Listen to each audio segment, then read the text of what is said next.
మీకు అందరి గురించి మాట్లాడుతున్నా సార్.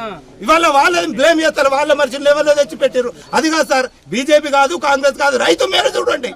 మీరు ఏ ప్రభుత్వం అని ఉండండి, రైతు మేలు చూడండి. రైతు ఇవాళ 15 రోజులు అది తిండి లేక తిప్పల లేక బాధపడుతున్నారు సార్. ఇదే ప్రభుత్వం.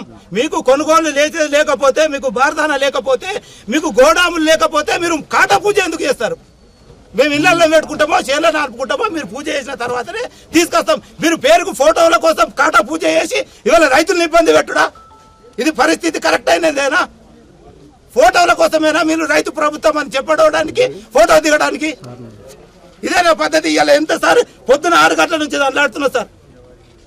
ఇవాళ పెట్టే రైతే తిండి పెడతాడని అందరు చెప్పుకుంటారు సార్. రైతు పరిస్థితి ఇది. తిండి పెడతాడా సార్? ఇవాళ నీ కొడుకుని రైతు అయ్యుందని కొందరు చెప్తున్నారు సార్. ఈ బాధకు రైతుని, నా కొడుకుని రైతుని చేస్తానా సార్? రైతుని చేస్తానా నేను? నా 15 రోజులు సంధిస్తున్నా. నా కష్టము నా కొడుకు వాడ వద్దు అని ఎవరన్నా తెలుస్తారు. రైతు కొడుకుని రైతు అయ్యుండ్రి అని చెప్తారు. ఏం చేస్తారు సార్? ఇది రైతు కొడుకుని రైతు చేస్తారా? ఫ్యాన్ కింద ఉంటే 10,000 జీతం చేసుకుంటే పురాస్తారు సార్. ఇదేం రైతు? ఇది రైతు 56 కుంటలు తెచ్చిన ఇవాళ పొద్దున చేంజ్ చేస్తున్నా సార్. ఎవరు పట్టించుకుంటలేరు. లోటు వచ్చింది, లొందుంది, నారినా ఇప్పుడు మొత్తం అంటున్నారు. ఏం చేయగలుగుతాం సార్? ఎవరు అధికారులు స్పందించడం లేదు.